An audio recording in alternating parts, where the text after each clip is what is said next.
Blood soaked through Damien Voss's shirt as he stumbled through the dark trees, one hand pressed against his side, the other reaching out to catch himself against a trunk that seemed to tilt and spin no matter how hard he tried to stand still.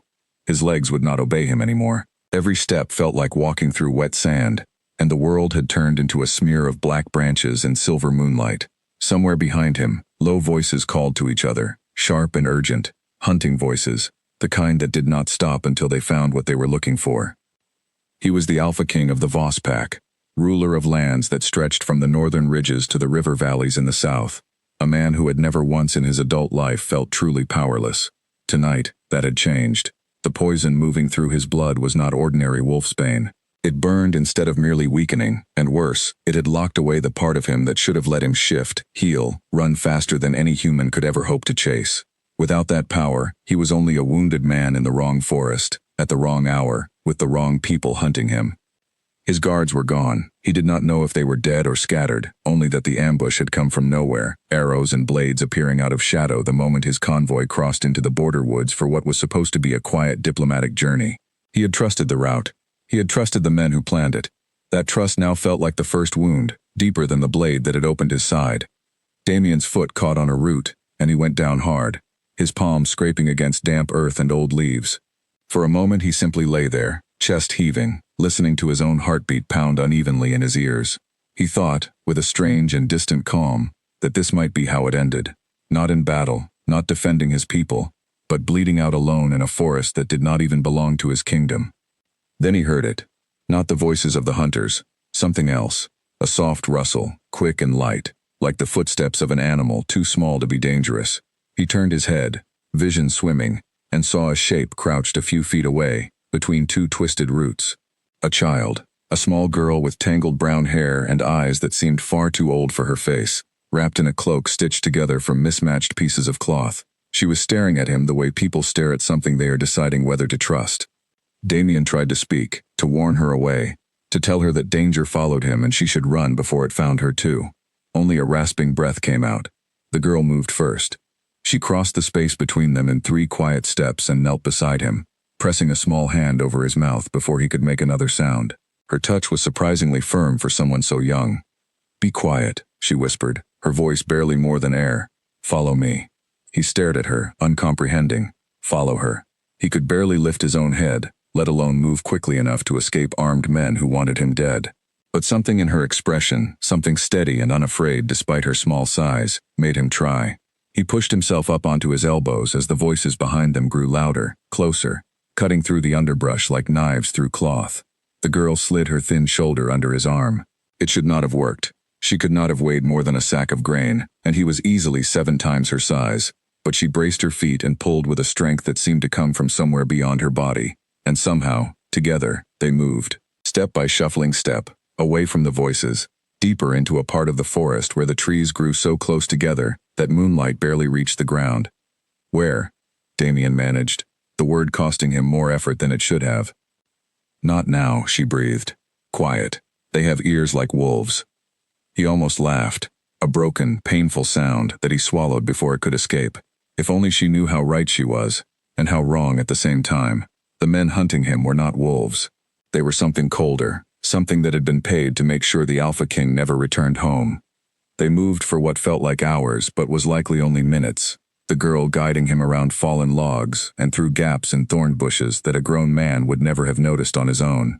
Twice she stopped completely, pressing him against a tree trunk and going utterly still, one finger raised to her lips, and both times he heard the hunters pass close by, their boots crushing leaves not 30 feet away.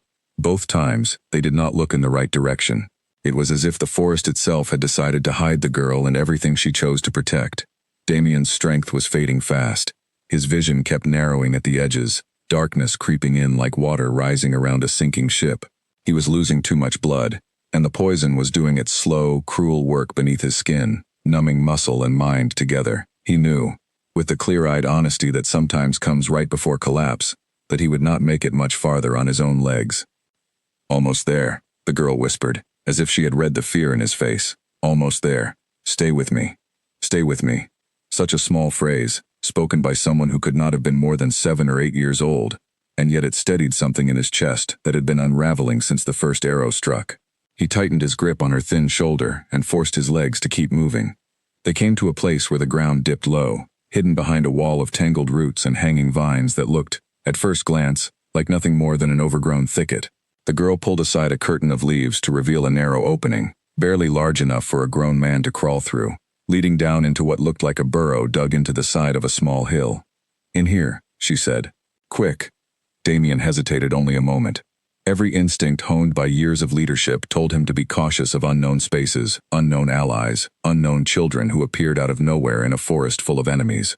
But he had no other options left, and something about the fierce determination in her eyes told him she was not leading him into a trap. He dropped to his knees and crawled through the opening, hissing through his teeth as the movement pulled at his wound.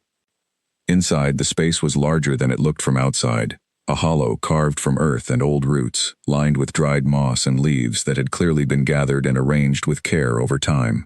A small clay bowl sat in one corner beside a neat stack of kindling.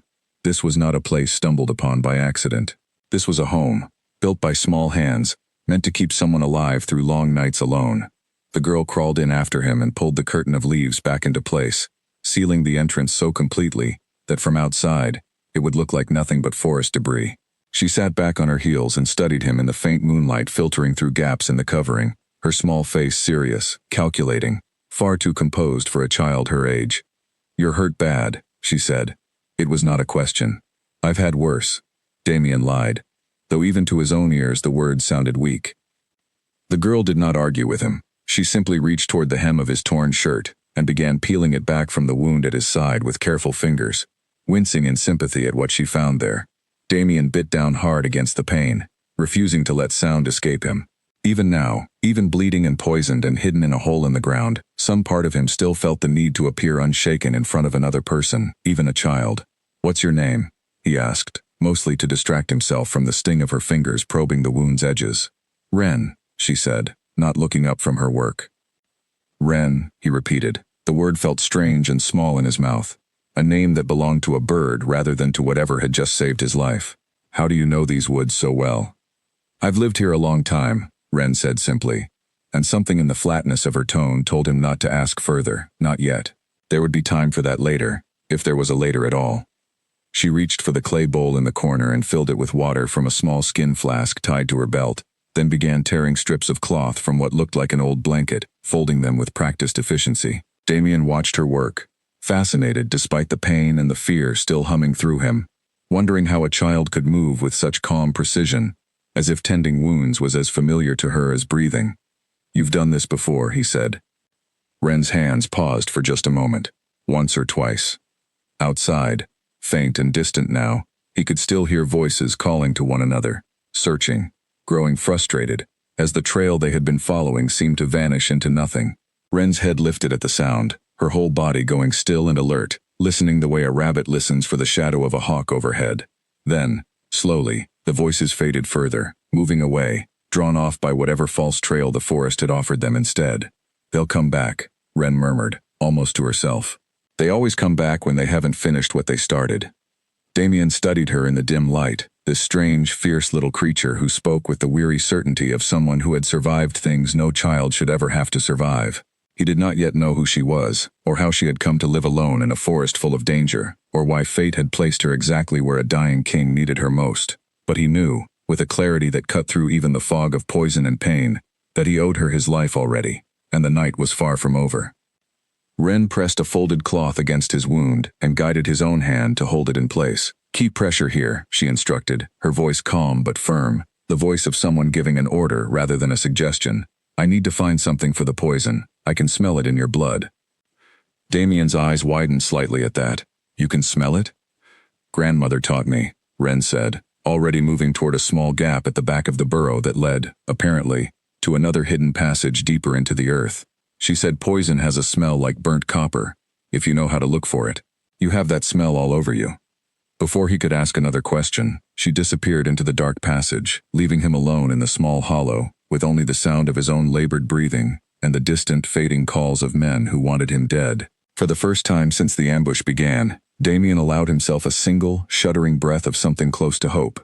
He was still in terrible danger. The poison was still spreading through his veins, and somewhere above him, killers were combing the forest floor by floor. tree by tree, refusing to give up the hunt. But he was no longer entirely alone, and whatever this small, fierce girl named Wren was, she had already proven herself more capable in a single night than most of his own trained guards had managed in years of service. As his eyes grew heavy, and the darkness at the edges of his vision threatened to swallow him whole, his last coherent thought was a strange and humbling one for a king who commanded armies and ruled over thousands. His survival, in this moment, rested entirely in the hands of a child he had known for less than an hour. He drifted, not quite unconscious, not quite awake, caught in that hazy space where sound became distant and thought became slippery, and somewhere in that fog, he heard Wren's whispered promise carry back to him from the darkness of the passage. "Stay with me," she said again, softer this time, as if speaking to someone who could no longer hear her clearly. "I'm not letting you die down here, not tonight." Damien did not know why those words, spoken by a child he had just met, steadied something so deep and afraid inside him. But they did, and as his consciousness finally slipped away entirely, he held on to them the way a drowning man holds on to driftwood. And somewhere above the hidden burrow, the forest kept its secrets, and the hunters kept searching, and the night stretched on toward an uncertain dawn. Damien woke to the smell of crushed herbs and the soft crackle of a small fire burning somewhere nearby, though he could not immediately understand how a fire could be lit inside a hidden burrow without filling the space with smoke. He blinked against the dim orange light and found Wren sitting cross-legged beside him, grinding something green and fibrous between two flat stones, her small hands stained with plant juice. Above her, he now noticed, a narrow shaft rose up through the earth, angled cleverly so that smoke drifted out through a gap, disguised among the roots overhead, invisible to anyone walking the forest floor above. "You built a chimney," he said, his voice still rough but steadier than before. Wren did not look up from her work. "Grandmother showed me. If you don't hide the smoke, you might as well shout where you're hiding." Damien shifted slightly, testing the wound at his side, and found it wrapped tightly in clean cloth, though the skin around it still burned with a deep, persistent ache that felt different from ordinary pain, sharper somehow, and threaded through with something that made his muscles twitch involuntarily. The poison, still working through him. He clenched his jaw against it. "How long was I asleep?" "Most of the night," Wren said. "The sun will come up soon." She finally glanced at him, studying his face the way someone might study a wounded animal, gauging whether it was safe to approach or likely to bite. "You talked in your sleep. You said things about soldiers, and someone named Kale, and a throne." Damien's stomach tightened. He had said too much, though perhaps it no longer mattered given the circumstances. Wren was clever enough to have already guessed he was no ordinary traveler. Still, some old habit of caution made him choose his next words carefully. "I have people who depend on me," he said. "Important responsibilities. That's why those men were after me." "You're someone important," Wren said, not quite a question, though her tone suggested she already knew the answer, and was simply waiting to see if he would admit it. Damien studied her for a long moment. She had saved his life, hidden him from trained killers, tended a wound most healers would have struggled with, and built a chimney disguised well enough to fool anyone searching the forest floor above. Whatever she was, she had more than earned honesty in return. "My name is Damien Voss," he said quietly. "I lead a large territory to the north. Some people call me their king." Wren's grinding motion paused for just a moment, her eyes flicking up to meet his, something unreadable passing across her small face. Then she went back to her work as if he had told her nothing more significant than the weather. "That explains the fine boots," she said. "Nobody wears boots like that unless someone else is polishing them." Despite the pain and the danger still hanging over them, Damien felt the corner of his mouth twitch upward. There was something disarming about her matter-of-fact response, as though kings crawled into her hidden burrow on a regular basis and required no special reverence. "You're not afraid of me," he observed. "Should I be? Most people are. At least a little." Wren shrugged one thin shoulder. "You're bleeding and poisoned and can barely stand up. Doesn't seem like much to be afraid of right now." She held out the paste she had been grinding, a greenish mixture with a sharp, bitter smell. "This will help pull some of the poison out through the skin. It won't cure it completely. I don't have what I need for that, but it will slow it down." Damien allowed her to peel back the bandage and apply the paste directly to the wound, gritting his teeth against the sting that followed, a burning sensation that gradually settled into something more bearable. He watched her work with quiet fascination, noting the careful, economical way she measured each motion, nothing wasted, nothing uncertain. "Tell me about your grandmother," he said, partly to distract himself from the pain. partly because he genuinely wanted to understand how a child came to possess such knowledge. Ren's hands kept moving, but something in her shoulders tightened slightly. She raised me after my parents died. She knew all the plants in these woods, which ones heal and which ones harm, which ones can do both depending on how you use them. She used to say the forest gives you everything you need if you're patient enough to learn its language. Where is she now? Gone, Ren said simply, offering no further explanation, and something in the flat, careful way she said the word told him not to press further. Grief, carefully folded away and tucked into some private corner where it could be managed rather than felt all at once. He recognized that particular kind of control. He had used it himself more times than he could count. How long have you lived out here alone? 2 years, she said, tying off the fresh bandage with quick, sure movements. Since the winter everyone in our village got sick. I was the only one who didn't. She said this the way someone recites a fact about the weather, distant and practiced, though Damien suspected the practice had been necessary, a way of surviving a memory too heavy to carry any other way. 2 years, a child, alone in these woods, for 2 full years, surviving whatever dangers a forest this size could offer, evading not just the elements and wild animals but apparently, if her skill at avoiding the hunters was any indication, other dangers as well. Damien felt something shift inside his chest, a mixture of admiration and something close to anger on her behalf. Anger that a child should have to learn survival skills that most trained soldiers would envy. You've done more than survive, he said. You've built a life out here. That's remarkable, Ren. She glanced at him again, something flickering across her face too quickly for him to identify, gone before he could name it. Perhaps she was unused to praise.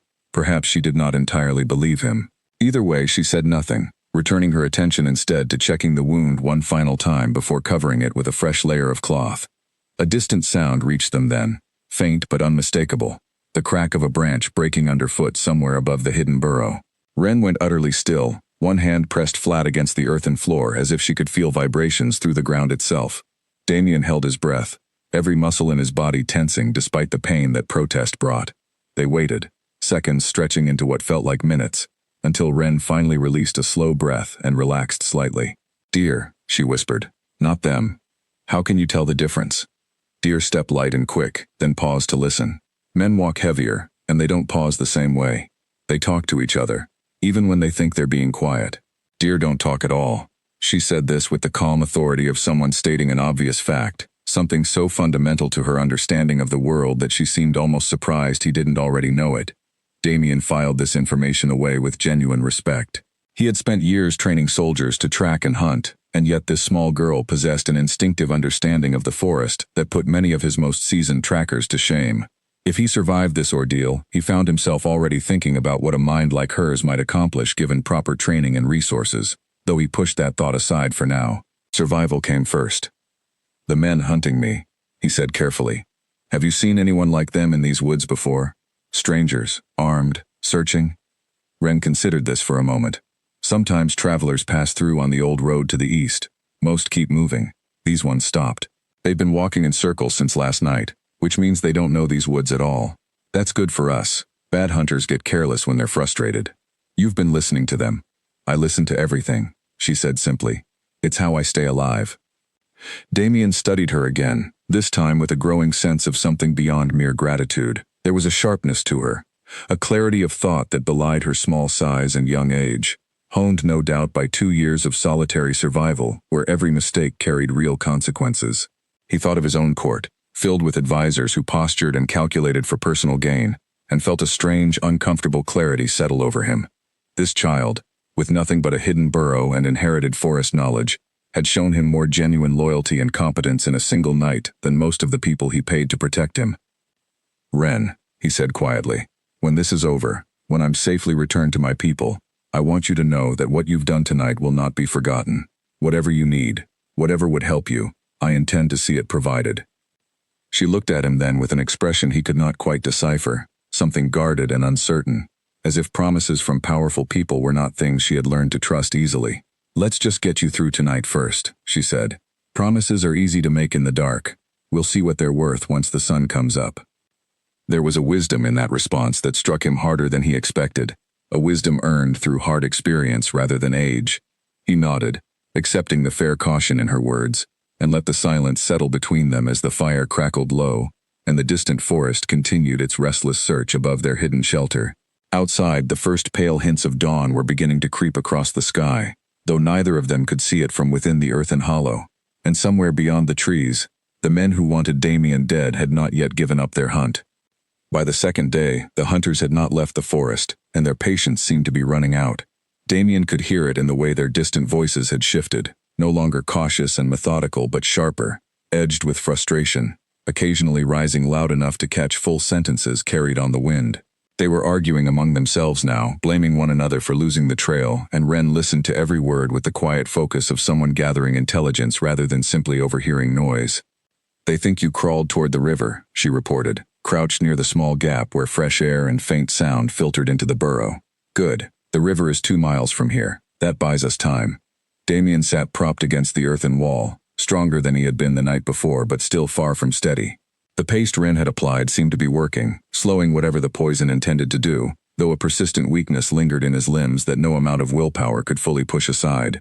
He flexed his fingers experimentally, testing whether the numbness had faded at all. "You understand a great deal about how hunters think," he said. "Not just the forest itself, but the people moving through it." Wren shrugged, settling back down beside the small fire, feeding it another sliver of dry wood, with the same careful economy she brought to everything. "People are just animals who talk too much," she said. "If you listen close enough, they tell you exactly what they're going to do before they do it.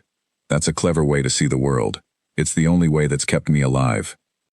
Damien considered her words, turning them over with the same care he might give a difficult decision brought before his court.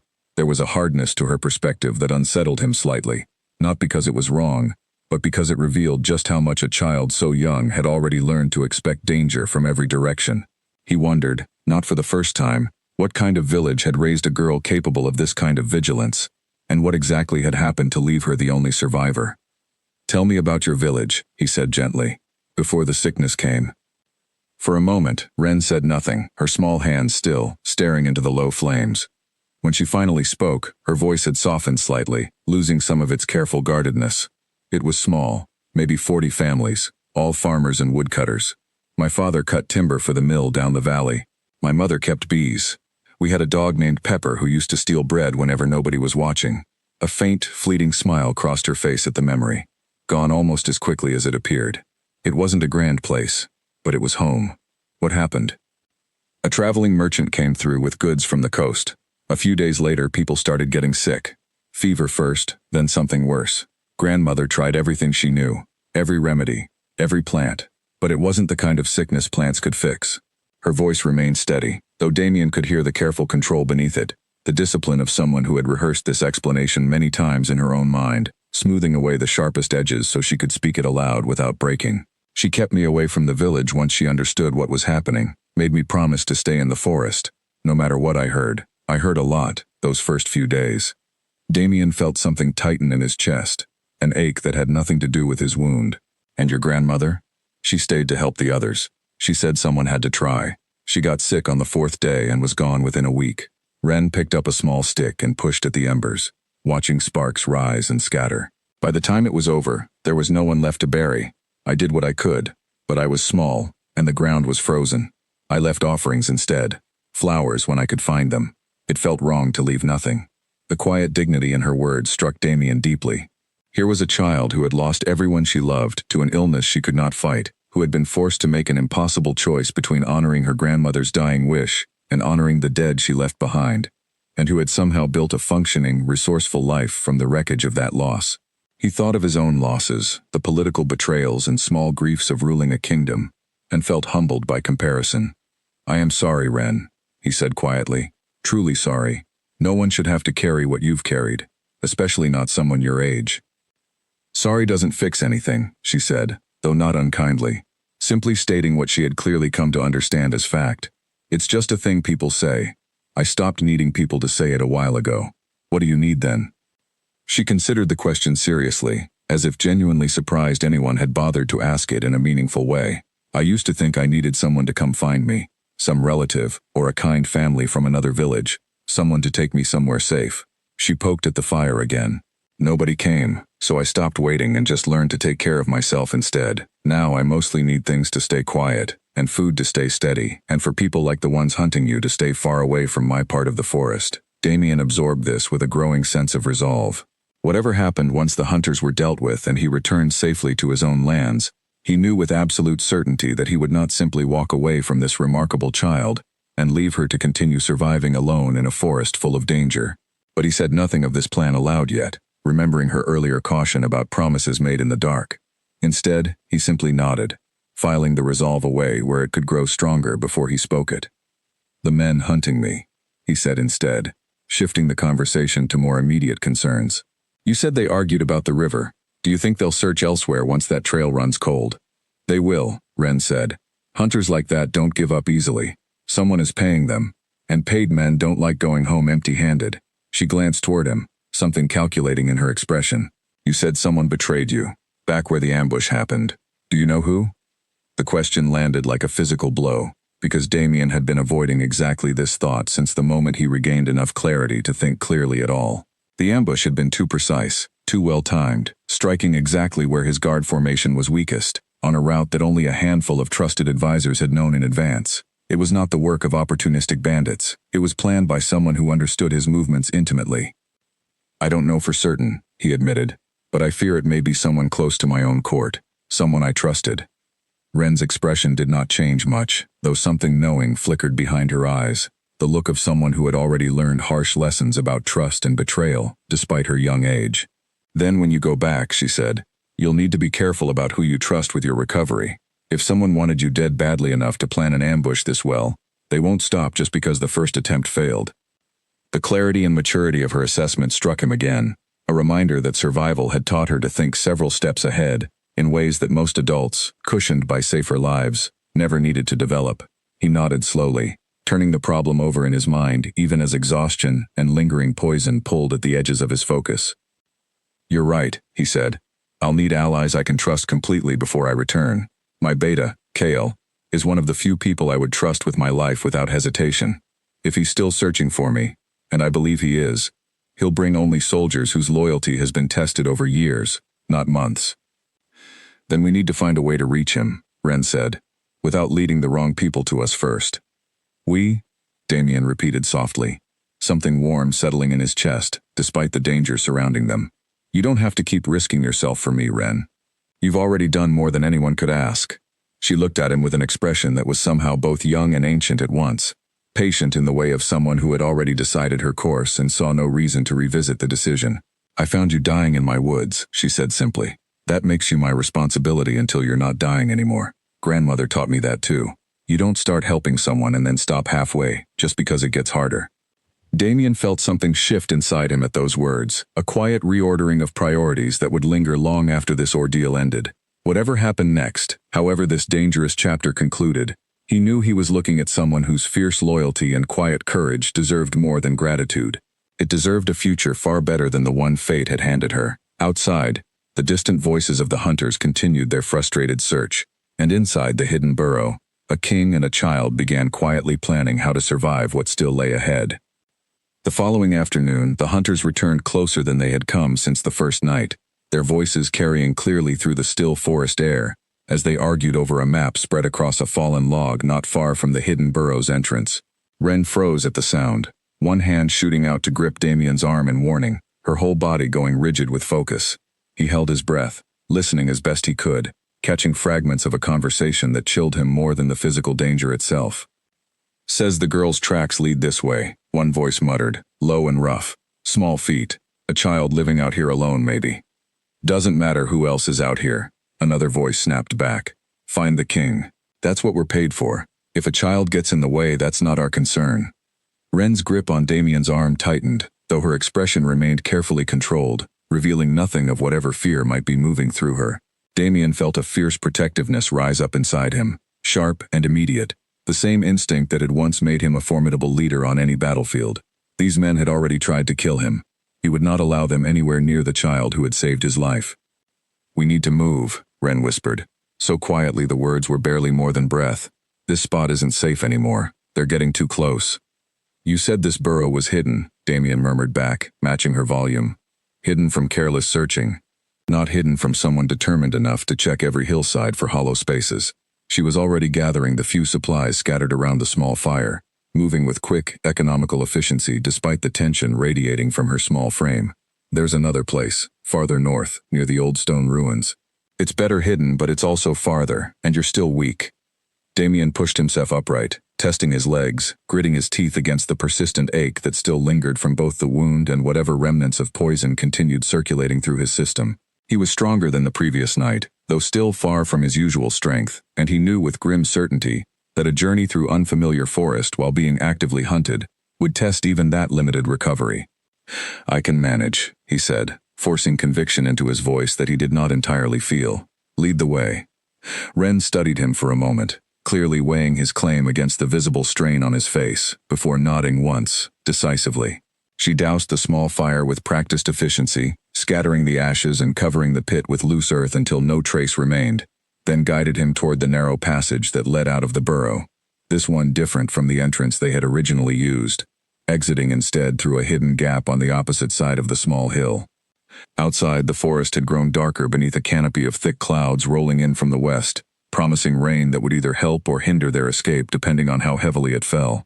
Ren moved low and quick between the trees, choosing a path that avoided open ground and stayed close to natural cover, glancing back frequently to make sure Damien kept pace despite his obvious struggle. They had not gone far when a shout rang out behind them, followed immediately by the crash of several men moving quickly through underbrush. Someone had spotted them, or perhaps simply the disturbed leaves marking their hasty departure from the burrow.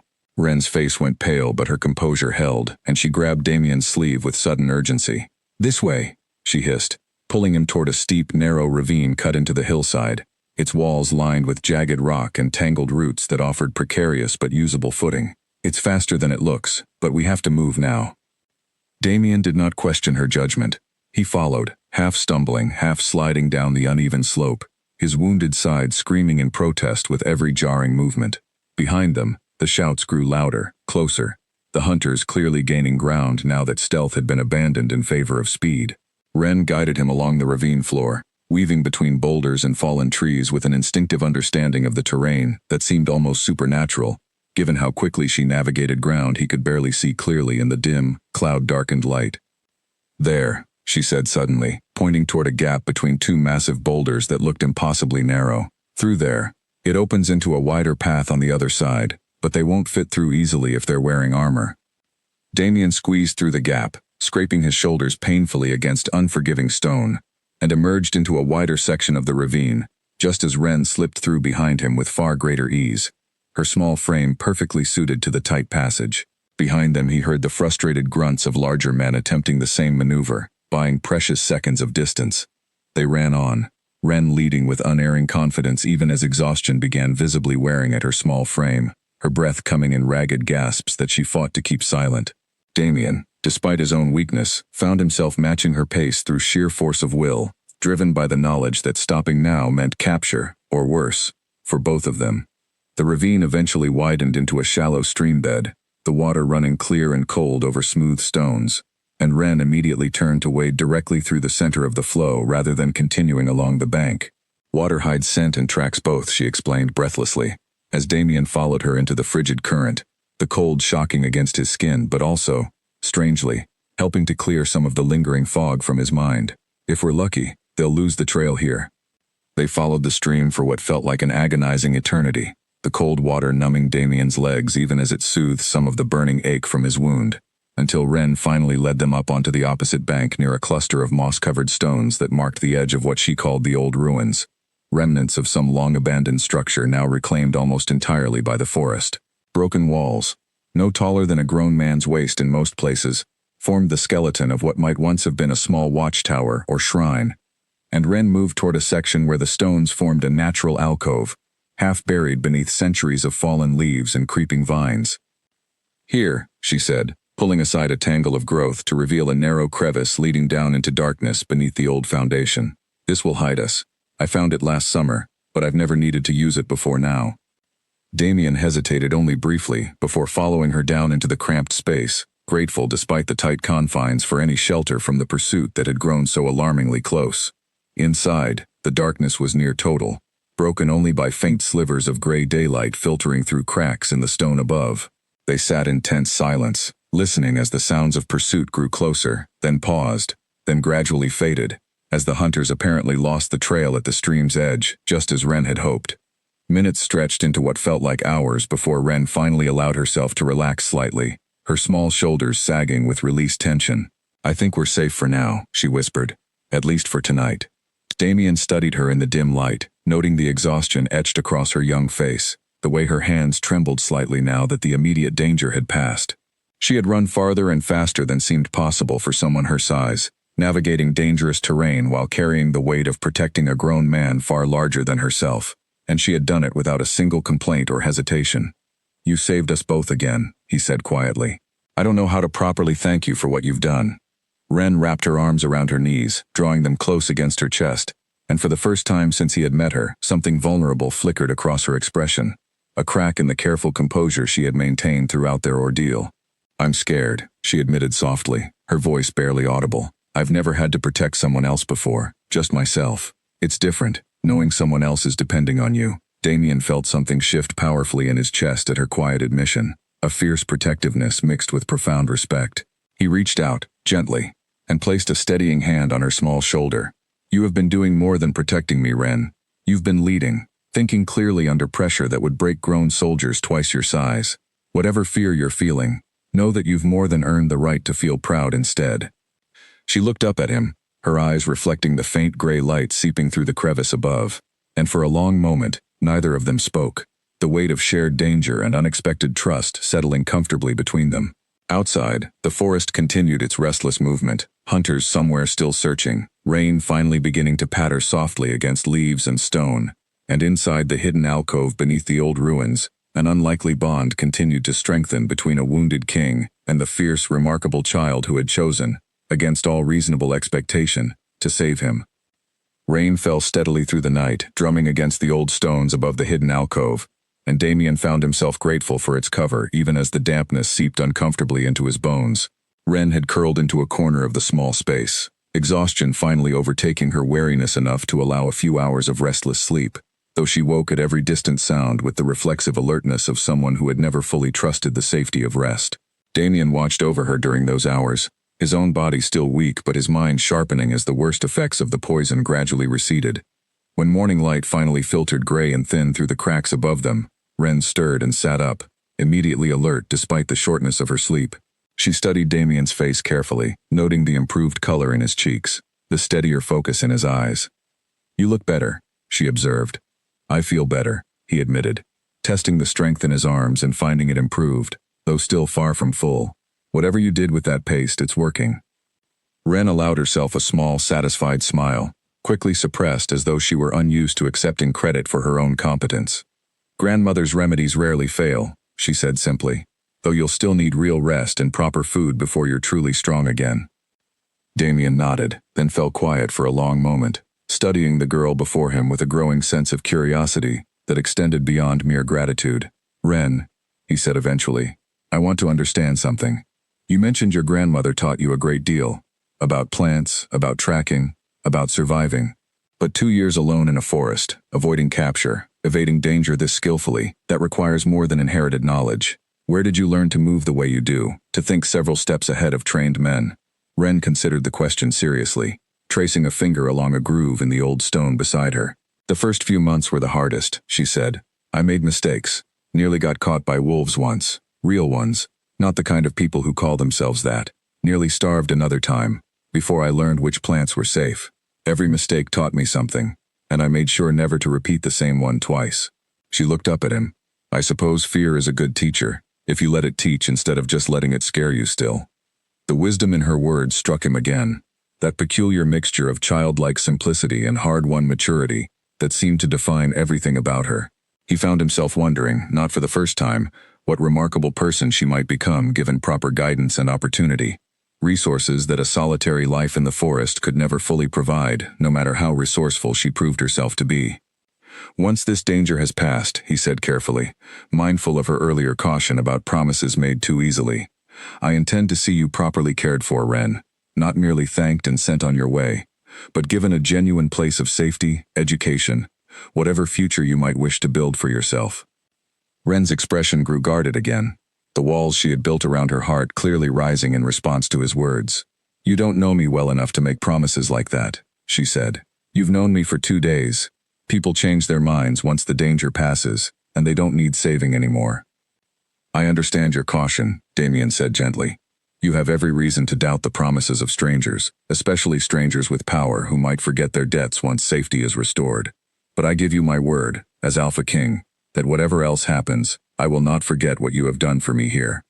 She studied him for a long moment, something searching in her gaze, as though trying to determine whether his words carried the weight of genuine intention or merely the easy comfort of a man speaking from momentary gratitude.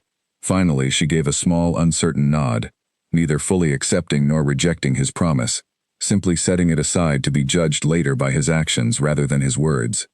"We should move soon," she said, changing the subject with the brisk efficiency that seemed to be her natural defense against uncomfortable emotion. "The rain will have washed away most tracks, which helps us, but it also means the hunters might expand their search now that the old trail is gone completely." "Do you have a plan?"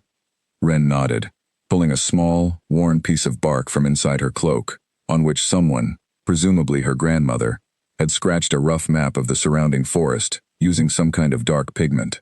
"There's a shepherd's trail about half a day's walk from here, leading toward the eastern border. If your people are searching for you, that's the most likely route they would use, since it's the only path wide enough for horses through this section of forest."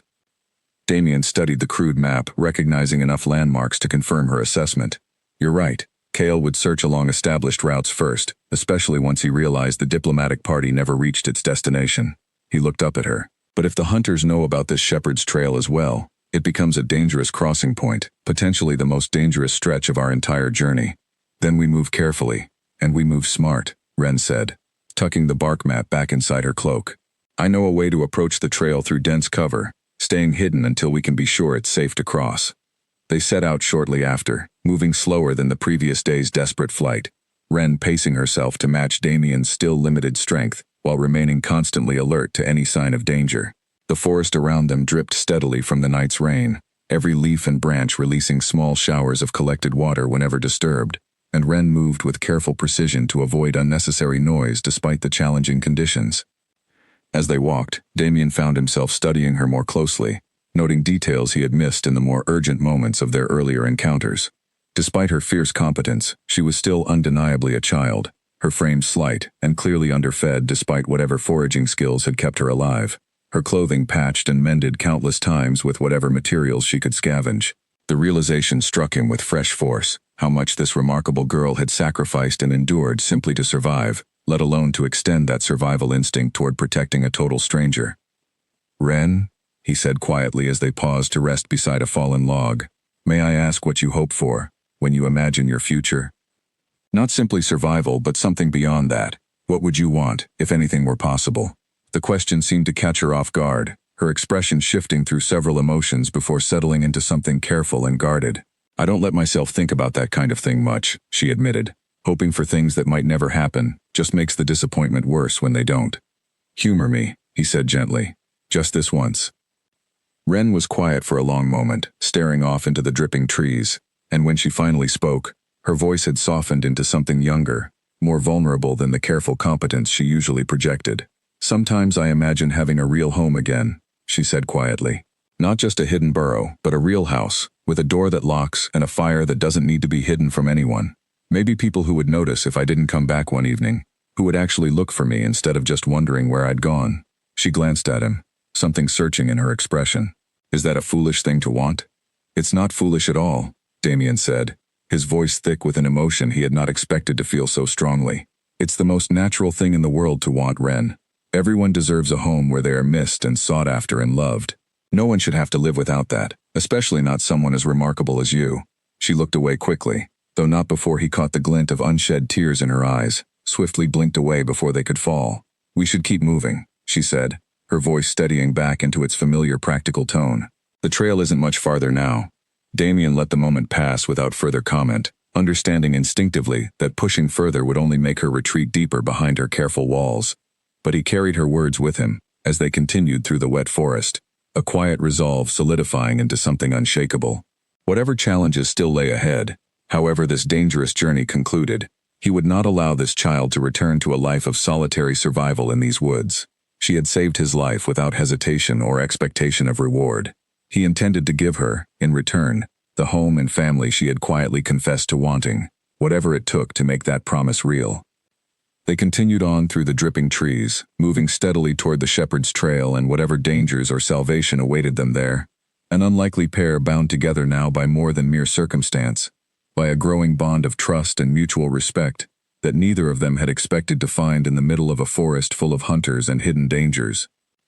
They reached the edge of the shepherd's trail as the sun began climbing toward its highest point, filtering pale light through breaks in the thinning clouds overhead.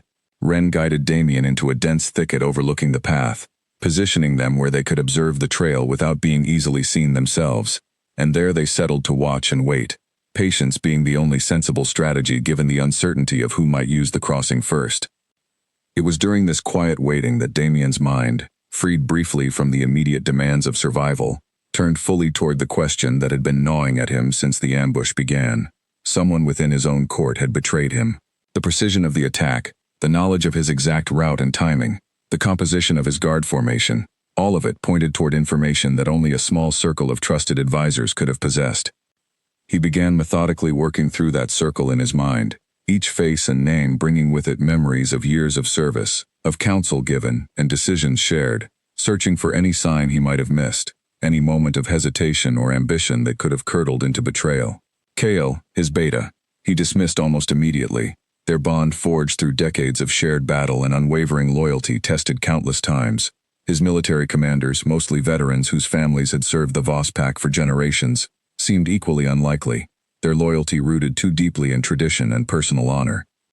That left the political advisors, the ones responsible for diplomatic arrangements and territorial negotiations, men and women whose loyalty was measured more often in political convenience than in blood oath or battlefield bond. Among them, one name kept surfacing in his memory with uncomfortable persistence: Edric Halloway, his senior advisor on border relations, the very man who had proposed this diplomatic route in the first place, citing concerns about a faster but more heavily guarded path that Damien had originally favored.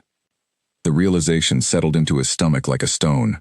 Edric had access to his complete schedule, his guard formations, every detail of the journey's planning. If anyone within his court possessed both the information and the motive to arrange such a precise ambush, it would be him. "You've gone quiet," Wren observed softly, her sharp eyes noting the shift in his expression, even while maintaining her careful watch over the trail below. "What's troubling you?" "I think I know who betrayed me," Damien admitted quietly. "A trusted advisor, someone who has served my court for years. The route we took, the timing, the weakness in our guard formation, all of it aligns with information only he would have possessed. What will you do, once you know for certain?" Damien considered the question carefully, feeling the weight of leadership settle back onto his shoulders even in this vulnerable, weakened state. "Justice," he said finally. "Not vengeance, though I won't pretend the distinction doesn't blur when someone has tried to kill you and nearly succeeded. But justice, tempered by fair judgment, delivered before witnesses who can attest to the truth of what happened." Wren nodded slowly, apparently satisfied with this answer, though something in her expression suggested she understood better than most children her age, the difference between justice and mere revenge, likely another hard lesson learned through her years of solitary survival. "Whoever it is," she said, "they'll know their plan failed once you return. That makes them dangerous in a different way now. Desperate people take desperate risks." "You're right to be cautious," Damien agreed, impressed again by her clear-eyed practicality. "Which means when we do reach my people, we need to be certain of exactly who we can trust before revealing that I've survived it all." They fell into a watchful silence after that, observing the empty trail below as the afternoon stretched onward, the forest around them gradually drying beneath intermittent patches of sunlight breaking through the clouds. It was nearly 2 hours later when Wren's body suddenly tensed, her hand shooting out to grip Damien's arm in silent warning. "Someone's coming," she whispered, her eyes fixed on a point farther down the trail where the path curved out of sight behind a stand of birch trees. Several people, moving carefully. "Listen." Damien strained his ears and gradually picked up the sound she had already detected, the rhythmic creak of leather and the soft thud of careful footsteps, more than one person moving with deliberate caution, rather than the reckless haste of the hunters who had pursued them earlier. Something about the discipline of the approach felt different, more organized, more familiar.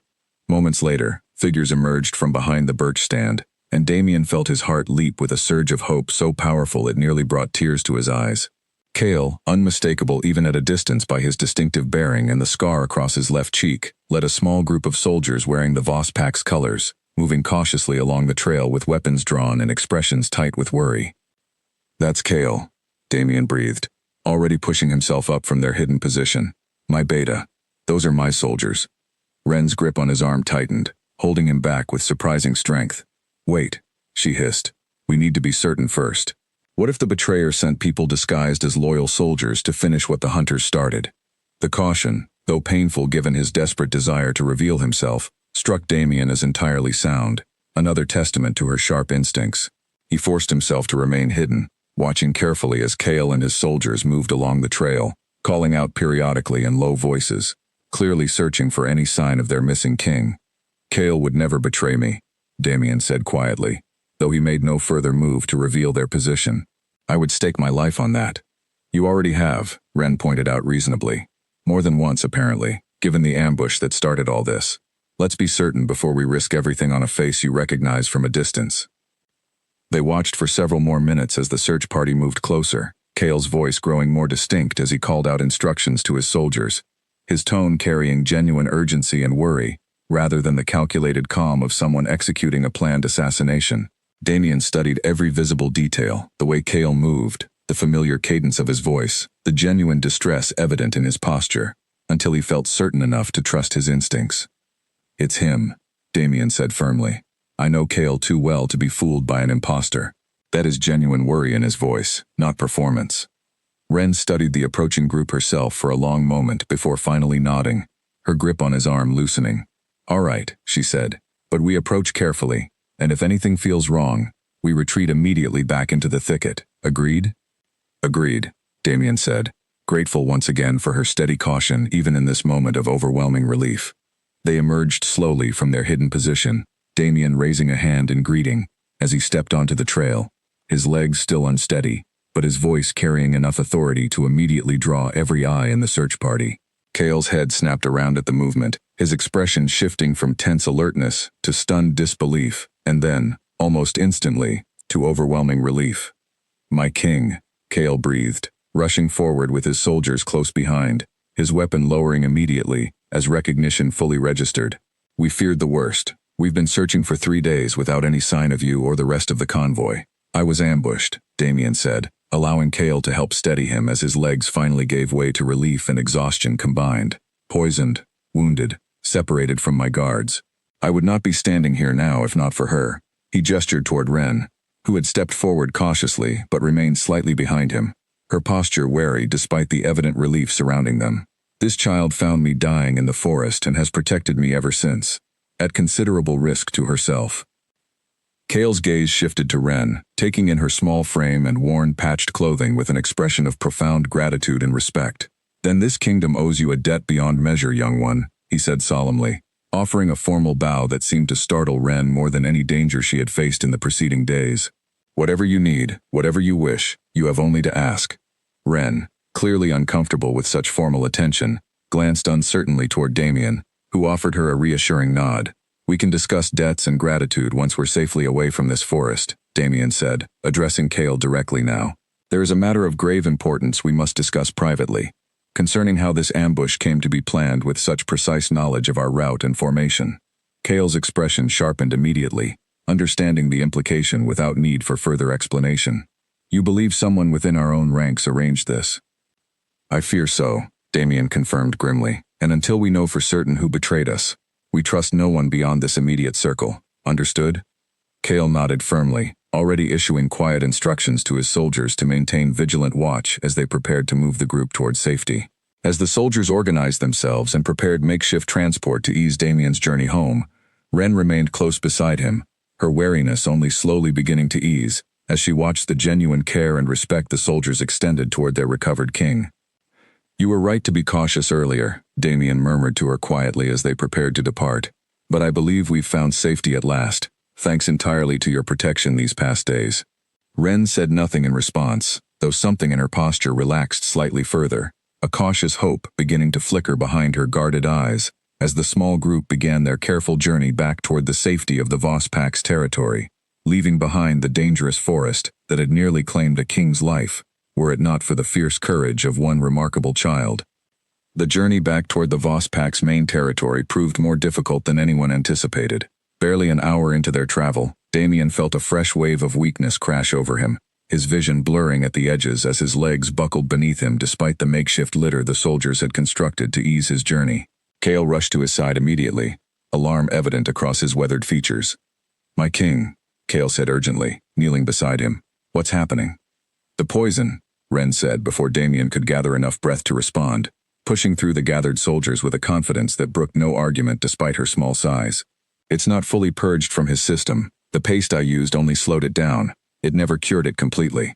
Movement and exertion may be forcing it deeper into his blood." Cale looked to her with a mixture of surprise and desperate hope. "Can you help him again?" Ren's expression tightened with focus as she knelt beside Damien, pressing her fingers gently against the pulse at his wrist, her young face creased with concentration that seemed far too serious for someone her age. "I need specific herbs to fully counter this poison," she said. "Silverleaf root, mostly, along with crushed sage flower. I don't have enough of either remaining in my pouch, and what grows near here isn't the right variety." "Tell us what to look for," Cale said immediately, gesturing for several soldiers to gather closer. "We'll search every inch of this forest if that's what it takes." Ren described the plants with careful precision. Silverleaf root distinguished by its pale, almost luminous underside and small purple flowers. Sage flower recognizable by its distinctive silvery leaves and faint peppery scent. The soldiers dispersed quickly into the surrounding forest, searching with renewed urgency while Ren remained beside Damien, monitoring his labored breathing and increasingly pale complexion with quiet, focused attention. "Stay with me," she murmured to him, echoing words she had spoken once before in the depths of the hidden burrow, her small hand gripping his with surprising strength. "You've come too far to lose this fight now." Damien, fighting to remain conscious against the fresh wave of poison coursing through his system, managed a weak but genuine smile. "I trust you," he whispered. "You haven't failed me yet." Nearly 30 agonizing minutes passed before one of the soldiers returned triumphantly, carrying a small bundle of plants that matched Ren's careful description. She snatched them immediately, working with quick, practiced hands to crush the leaves and roots together into a rough paste, mixing it with water from a soldier's flask until it formed a thick, greenish mixture with a sharp medicinal scent. "This will need to be applied directly to the wound," she explained, already peeling back the bandages covering Damien's injured side with careful efficiency. "And he'll need to drink some as well, though it tastes terrible and he won't thank me for it." Cale watched with evident amazement as Ren worked, applying the fresh paste to the wound while also carefully measuring a small amount into a cup of water for Damien to drink. "You speak of these remedies as though you've studied healing your entire life," he observed. "My grandmother was a healer," Ren said simply, not looking up from her careful work. "She taught me everything she knew before she passed. I suppose some of it stuck better than I realized." Damien, forcing down the bitter mixture Ren pressed to his lips, felt an almost immediate difference, a cooling sensation spreading from his stomach outward that seemed to counter the burning ache the poison had left in its wake. Within minutes his vision began clearing, his breathing steadying into something more manageable, and the soldiers gathered around visibly relaxed as color slowly returned to their king's face. "Remarkable," Cale murmured, watching the transformation with something close to awe. "I've seen trained healers struggle with poisons far less potent than whatever those assassins used against our king. You may have saved his life twice over now, young one."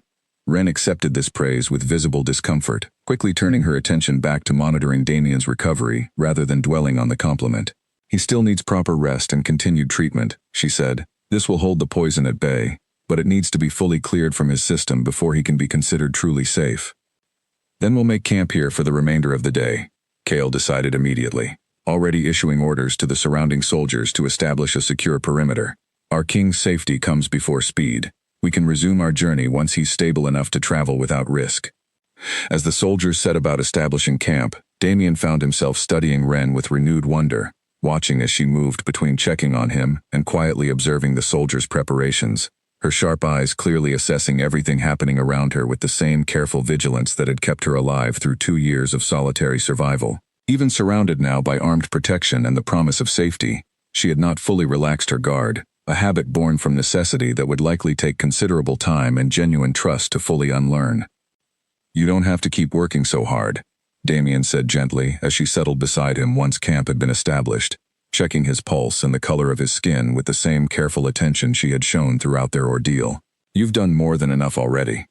"I told you before," Ren said, not looking up from her assessment.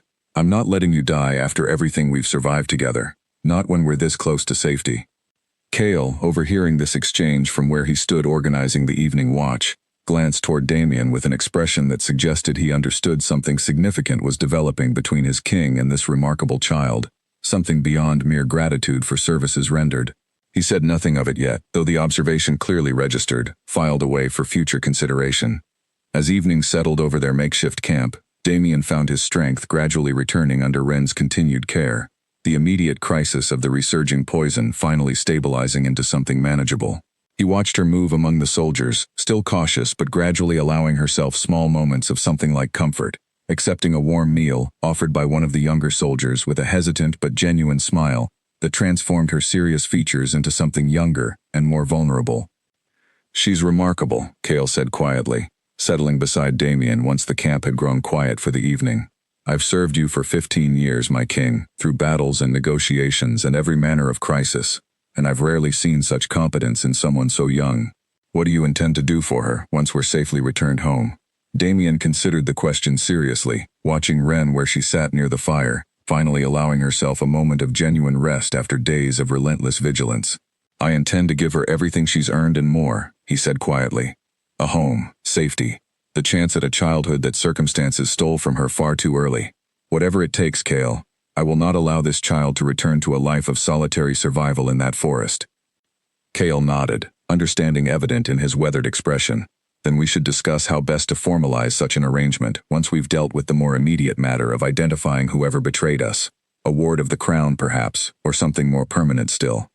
"We'll discuss the particulars once we're home and safe," Damien said, though his tone carried a quiet determination that left no doubt about his genuine intention. "For now, let her rest. She's earned every moment of peace we can offer her." As the fire crackled softly and the surrounding soldiers settled into watchful rest, Damien allowed himself, for the first time since the ambush began, a genuine sense of hope, not just for his own survival, but for the future of the remarkable child who had saved him against impossible odds, and who deserved, more than anyone he had encountered in years, a chance at the kind of life her courage and loyalty had more than earned. They reached the outer boundary of Voss territory 2 days later, the familiar stone markers carved with the pack's crest rising up along the roadside like old friends welcoming Damien home. He rode now in a proper saddle rather than the makeshift litter, his strength steadily returning under Ren's continued care, though he remained careful not to push himself too quickly given how close the poison had come to finishing what the ambush started. Ren rode beside him on a smaller horse provided by one of the soldiers, her initial discomfort with the unfamiliar animal gradually easing into cautious confidence as the miles passed. Word of the king's survival had apparently traveled ahead of them somehow, because as they approached the central keep, a growing crowd had gathered along the roadside, murmurs of relief and celebration rippling through the assembled pack members as they caught sight of their returning king. Damien raised a hand in acknowledgement, though his attention remained partly fixed on Ren, who had grown visibly tense at the sight of so many unfamiliar faces watching their approach. "It's all right," he murmured to her quietly. "No harm will come to you here. These are my people, and you saved their king. You have nothing to fear from them." Ren said nothing, though she edged her horse slightly closer to his as they continued through the gathering crowd, her sharp eyes scanning the assembled faces with the same careful vigilance she had shown throughout their forest ordeal. Old habits, Damien understood, were not easily set aside simply because immediate danger had passed. Inside the keep's main courtyard, Kale had already dispatched riders ahead to alert the household staff and remaining court officials of their imminent arrival, and a flurry of activity greeted them as they finally dismounted, servants rushing forward with blankets and refreshments, while several senior advisors gathered near the entrance, their expressions a mixture of relief and barely concealed curiosity about the circumstances of their king's miraculous survival. Damien's eyes swept across the gathered advisors, and there, among them, stood Edric Halloway, his expression carefully composed into an appropriate mask of relief and concern, though Damien, watching closely now with fresh suspicion, noted the slight tightness around his eyes, the way his hands remained clasped a fraction too tightly behind his back. "My king," Edric said smoothly, stepping forward with the others to offer formal greeting. "We feared the very worst when the convoy failed to arrive on schedule. The relief of your safe return cannot be overstated." Indeed, Damien said, keeping his own expression carefully neutral despite the suspicion coiling tighter in his gut. Though I confess, Edric, I find myself curious about certain details of the ambush that nearly claimed my life. Details that only someone with intimate knowledge of our planned route could have provided to my attackers. A flicker of something, too quick to fully identify but unmistakably there, crossed Edric's face before he composed himself back into practiced calm. A terrible business, he said carefully. I trust your soldiers are already investigating how such information could have been compromised. They are, Damien confirmed, deliberately keeping his tone light, giving nothing away of his growing certainty. In fact, I intend to convene a full council session tomorrow morning to discuss exactly that matter. I trust you'll be available to offer whatever insight you might have, given your role in planning this particular diplomatic route. Edric's composure held, though Damien caught the barely perceptible tightening of his jaw. Of course, my king. Anything to assist in bringing whoever is responsible to proper justice. As the advisor withdrew with the others to allow Damien time to rest and recover, Cale fell into step beside him, his expression grim. You suspect him, he said quietly, once they were beyond easy earshot of the remaining court officials. I'm certain of it, Damien replied, equally quiet. Did you notice how quickly he shifted the conversation toward the investigation, rather than expressing genuine curiosity about the attack itself? A man with nothing to hide asks questions. A man hiding guilt tries to control the narrative. What's our next step? Tomorrow's council session, Damien said. I want him present, alongside every advisor who had access to our travel plans. I intend to lay out everything we know, carefully, methodically, and watch how each of them responds under that pressure. Guilt has a way of revealing itself when cornered by patient, careful questioning. Cale nodded, already turning his thoughts toward the practical matters of ensuring the council session proceeded securely, with trusted soldiers stationed discreetly throughout the chamber in case Edric, if indeed guilty, attempted some final desperate action once cornered. Meanwhile, Wren had been quietly ushered toward guest quarters by a kind-faced elderly servant named Meredith, who fussed over the girl with gentle concern, clearly moved by whispered accounts already circulating through the keep about the child who had saved their king's life. Wren accepted the attention with visible discomfort, unused to such fussing care, though something in Meredith's genuine warmth gradually eased her guarded posture. You'll want a proper bath, dear, and some clean clothes, Meredith said kindly, guiding Wren toward a spacious guest room, far grander than anything the girl had likely ever experienced. And I dare say a proper meal wouldn't go amiss either, judging by how thin you've grown. Wren allowed herself to be guided through these unfamiliar comforts, though her eyes remained watchful, cataloging every detail of the unfamiliar surroundings with the same careful attention she had once applied to memorizing every hidden trail and dangerous crossing in her forest home. Old habits, ingrained through years of necessary vigilance, did not simply dissolve because the immediate danger had passed. Later that evening, once she had bathed and changed into simple but clean clothing provided by the keep staff, Wren found herself summoned to a small private dining chamber where Damien awaited her, looking considerably stronger and more composed than she had seen him throughout their entire ordeal, though his eyes still carried traces of the exhaustion that recent days had etched into his features. You look well rested, he observed as she entered, gesturing for her to join him at the modestly set table. It's strange, Wren admitted, settling into the offered chair with visible uncertainty about proper etiquette in such unfamiliar surroundings. Everything here is so soft and warm, I keep expecting something to go wrong. That feeling will fade in time, Damien said gently, though I understand it may take longer than you'd like, given everything you've survived these past 2 years. They ate in companionable near silence for a while, Wren gradually relaxing as the simple, genuine kindness of their exchange eased some of her deep-rooted wariness. Eventually, Damien set down his utensils and regarded her with quiet seriousness. Tomorrow, he said, I intend to confront the person I believe responsible for the ambush that nearly killed me. It's likely to be tense, possibly dangerous if he panics under the pressure of exposure. I want you to remain here in the keep, protected, far from any potential danger that confrontation might bring. Wren's expression tightened with immediate concern. Are you certain it's safe? What if he has allies within your court, people willing to act on his behalf if he's cornered? Cale has already taken precautions, Damien assured her. Trusted soldiers will be stationed throughout the council chamber, ready to act at the first sign of any desperate move. But your safety remains my priority regardless, Wren. You've already risked more than enough on my behalf. Let me handle this particular danger without adding you to the risk.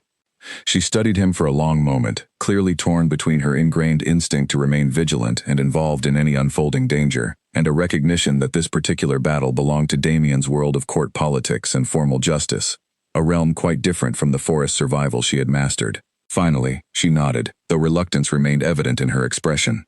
"Be careful," she said quietly. "Promise me that much at least." "I promise," Damien said, meeting her gaze with genuine sincerity. "And Ren, whatever happens tomorrow, know that your role in all of this will not be forgotten or diminished. You saved my life, when everyone who was supposed to protect me had failed. That debt remains, regardless of how tomorrow's confrontation unfolds." As the evening drew to a close and Ren was escorted back toward her guest quarters, Damien remained alone in the quiet dining chamber, turning over the details of tomorrow's confrontation in his mind, weighing carefully how best to expose Edric's treachery while minimizing risk to himself and his people. The poison had nearly claimed his life. The forest had tested him beyond anything he had previously known, but tomorrow's confrontation would test a different kind of courage entirely, the courage required to face betrayal from someone he had once trusted completely, and to deliver justice with the same careful wisdom that Ren had shown him throughout their shared ordeal in the wilderness. Morning arrived with a pale, clear sky stretching over the keep, and the great council chamber filled steadily with advisors and senior officials summoned to discuss the ambush that had nearly claimed their king's life. Damien entered last, deliberately, taking his seat at the head of the long table with a composure that gave away nothing of the careful strategy he intended to execute. Cale stood near the chamber's entrance, his posture relaxed but his eyes sharp, tracking every movement among the assembled advisors, particularly those of Edric Halloway, who had taken his customary seat near the table's midpoint, with an expression of appropriate solemnity. "Thank you all for gathering this morning," Damien began, his voice carrying the practiced authority of a man accustomed to commanding rooms far larger than this one. "As you know, 3 days ago, our diplomatic convoy was ambushed while crossing the border woods, an attack that very nearly succeeded in ending my life. I intend this morning to discuss exactly how such an attack came to be planned with such precise knowledge of our route, timing, and guard formation." Murmurs rippled through the gathered advisors, genuine concern evident on most faces, though Damien's attention remained fixed on Edric, watching for any flicker of reaction that might betray guilt beneath his composed exterior. "I've had considerable time to consider the details," Damien continued, "while recovering from my wounds in the forest, thanks entirely to the remarkable courage of a child who found me near death and protected me until my soldiers could locate us. During that time, I found myself reflecting carefully on exactly who possessed the specific knowledge necessary to arrange such a precise ambush." The chamber grew notably quieter, tension building palpably as advisors exchanged uncertain glances, clearly sensing the direction of their king's careful narrative.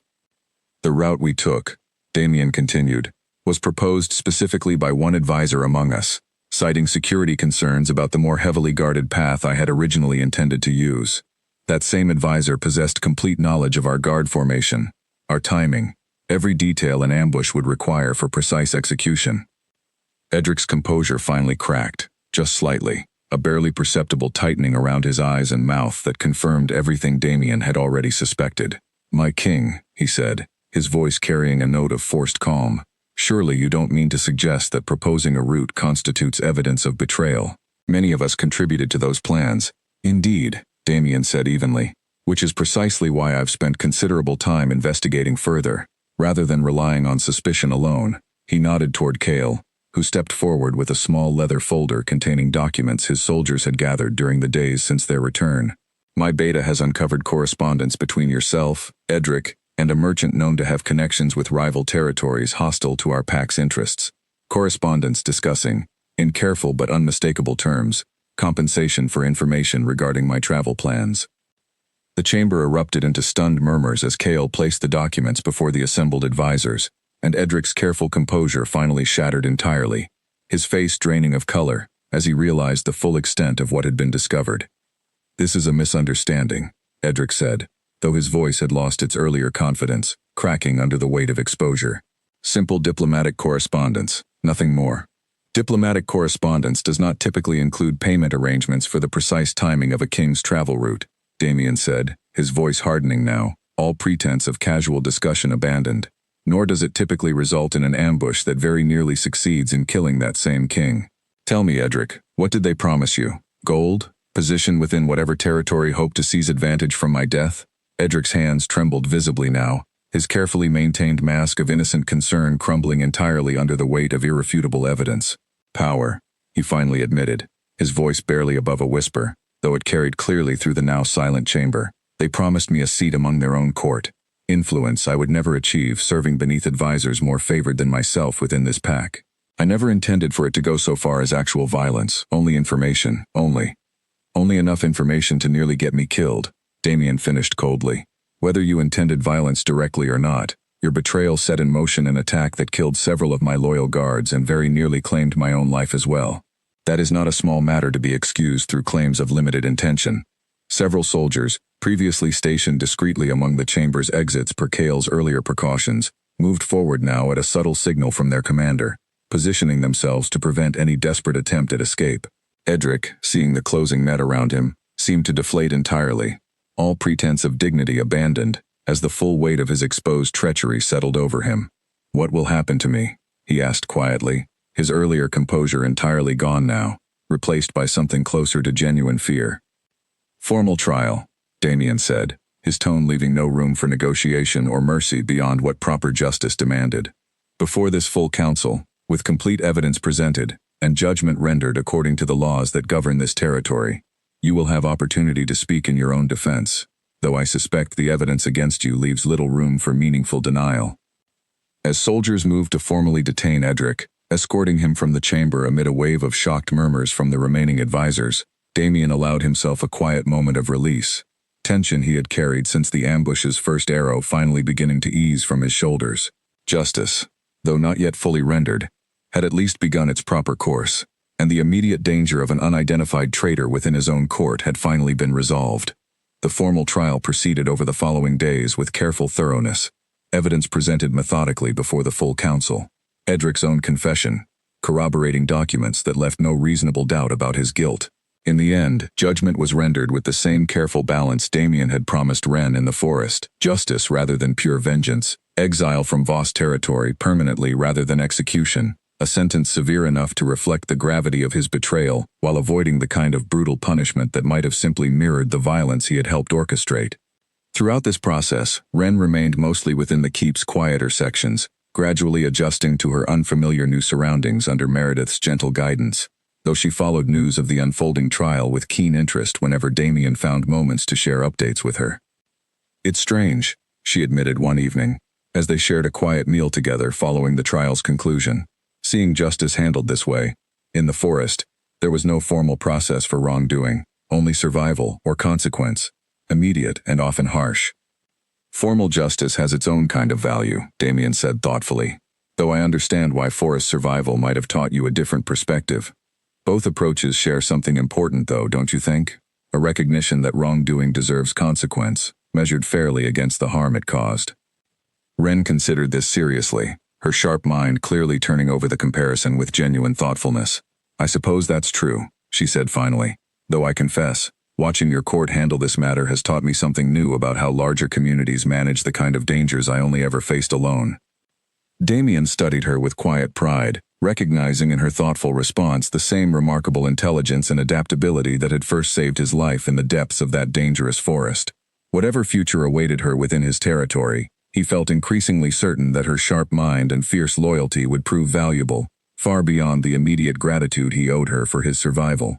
"With Edric's betrayal properly addressed," Damien said, shifting the conversation toward matters that had been weighing on his mind since their return, "I find myself finally able to turn attention toward another important matter, one I've been eager to discuss with you properly, now that immediate danger has passed." Ren looked up at him with cautious curiosity, sensing the shift in his tone toward something significant. "What matter is that?" "Your future," Damien said simply. "I made you a promise in that forest, Ren, that whatever happened, I would not forget the debt I owe you, nor abandon you to return to a life of solitary survival once the immediate crisis had passed.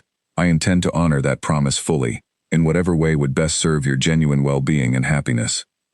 Something flickered across Ren's expression, hope carefully held in check by the guarded caution that years of hard survival had taught her to maintain, even in moments that seemed to promise good fortune.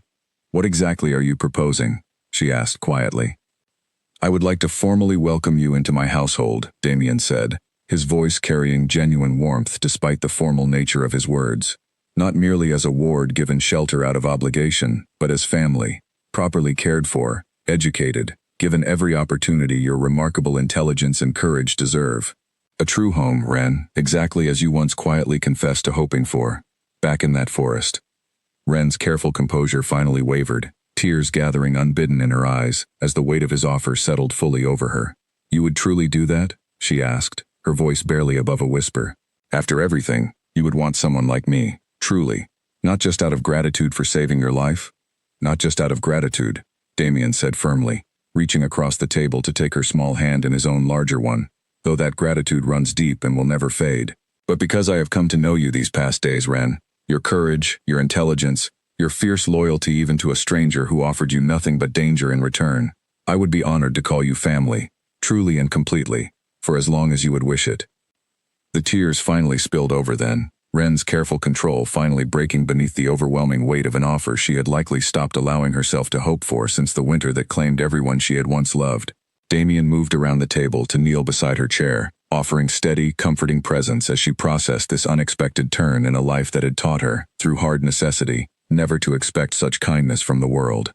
I would like that, she finally managed, her voice thick with emotion long suppressed beneath careful survival instincts. I would like that very much. The formal ceremony took place 2 weeks later, once Damien had fully recovered his strength, and the affairs of state disrupted by the ambush and subsequent trial had been properly settled. The great hall of the Voss Keep had been decorated simply but warmly for the occasion, sunlight streaming through tall windows to illuminate a gathering far smaller and more intimate than the grand political ceremonies the hall usually hosted, comprised mostly of the keep's household staff and senior officials who had come to know and respect the remarkable child who had saved their king's life. Ren stood at the front of the gathered assembly, dressed in clothing that fit her properly for the first time in years, her hair neatly braided by Meredith's gentle, practiced hands, though her posture retained something of the watchful alertness that would likely never fully disappear, a permanent reminder of everything she had survived before finding her way to this unexpected new beginning. Damien stood before her, holding a formal document that Cale had helped prepare, one that would establish Ren not merely as a ward given temporary shelter, but as a permanent member of his household, entitled to every protection and privilege that status carried within Voss territory. Ren, he began, his voice carrying clearly through the quiet hall. 2 months ago, I was a dying man in a forest far from home, betrayed by someone I trusted, poisoned and wounded, beyond what I believed I could survive. I owe my life entirely to your courage, your skill, and your unwavering determination to protect a stranger who offered you nothing in return but shared danger. He paused, looking down at the small girl before him, seeing in her face both the remarkable strength that had first saved him and the vulnerable hope she had finally allowed herself to feel since accepting his offer of family and home. Today, I formally welcome you not as a debt to be repaid, but as family, freely and gladly chosen. From this day forward, you will have a home within these walls for as long as you wish it, education befitting your remarkable intelligence, and the protection and love that every child deserves but that circumstance too often denies.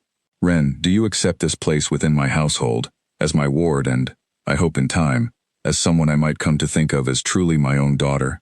Ren's eyes glistened with unshed tears, though her voice remained steady when she finally spoke. I accept, she said simply, the words carrying a weight far beyond their brevity, though I think perhaps I already began thinking of you as family somewhere back in that forest, when you trusted a strange child enough to follow her into hiding, rather than facing your enemies alone. A soft ripple of warmth moved through the assembled gathering at her words, and Damien felt something settle deeply and permanently into place within his own heart, a rightness to this moment that transcended mere gratitude or formal obligation. He knelt before her, meeting her eyes directly rather than looking down from his considerable height advantage, a gesture of respect he had learned mattered deeply to this remarkable child who had spent so long being overlooked and underestimated by a world that had failed to protect her. Then let us begin this new chapter together, he said warmly. Whatever challenges the future holds, you will never face them alone again, Ren. That, I promise you, with complete and unwavering certainty. In the months that followed, Ren settled gradually into her new life within the Voss Keep, her sharp intelligence quickly impressing the tutors Damien arranged to guide her education, her natural resourcefulness and courage earning genuine affection from the household staff and soldiers who had come to know her story. She retained, always, something of the careful vigilance that 2 years of forest survival had instilled deeply within her, a habit of noting exits and assessing potential dangers that likely would never fully fade. But alongside that vigilance grew something new as well, a gradual trust in the safety and permanence of her new home, a willingness to laugh freely with the other children who occasionally visited the keep, a genuine warmth that blossomed as the weeks and months confirmed, again and again, that this new life was not a temporary kindness destined to be withdrawn, but a permanent and genuine home. Cale, who had grown genuinely fond of the girl during their journey home from the forest, took it upon himself to teach her basic self-defense alongside her other studies, recognizing and respecting her fierce independence, even as he ensured she would never again need to rely solely on evasion and hiding to protect herself from danger.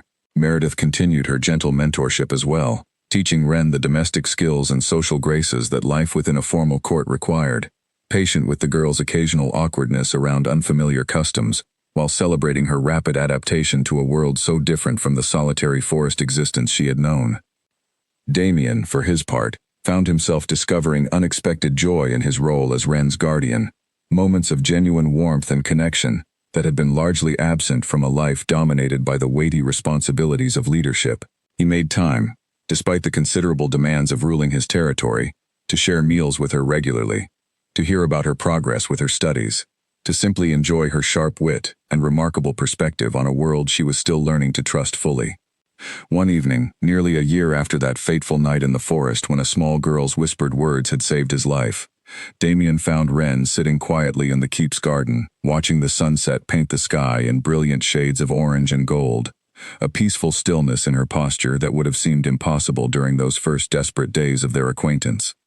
"You seem thoughtful this evening," he observed, settling onto the bench beside her. "I was just remembering," she said softly, "how frightened I was that first night, finding you dying in the forest, not knowing if I could actually save you, or if I was simply delaying an inevitable loss. It feels like a lifetime ago now, though it's only been a year. You saved far more than my life that night," Damien said gently. "You saved something in me as well, some belief in genuine loyalty and courage that had grown cynical after years of court politics and calculated alliances. You reminded me what true strength and true kindness actually look like, Wren, lessons I carry with me still in every decision I make as leader of this territory." Wren smiled at this, a genuine, unguarded expression that had grown increasingly common in the months since her formal adoption into his household. "And you gave me something I had stopped believing I would ever have again," she said. "A real home, a family who would notice and care if something happened to me. Exactly what I confessed to wanting that day in the forest, when I didn't dare truly hope such a thing was possible." They sat together in comfortable silence, as the sun continued its slow descent, the beautiful colors gradually deepening toward evening. A king and his adopted daughter, bound together not merely by the debt of a life saved, but by a genuine and enduring bond, forged through shared courage, mutual trust, and the remarkable, unlikely friendship that had grown between them, since that desperate night when a small girl's whispered words had changed both their lives forever. "Be quiet, follow me," Wren murmured suddenly, a soft, nostalgic smile playing at her lips as she recalled the very words that had first brought them together. "I never imagined, when I said that to a dying stranger in my forest, that it would lead to this, to any of this." "Neither did I," Damien admitted, smiling warmly at the memory despite the danger and pain that had accompanied it.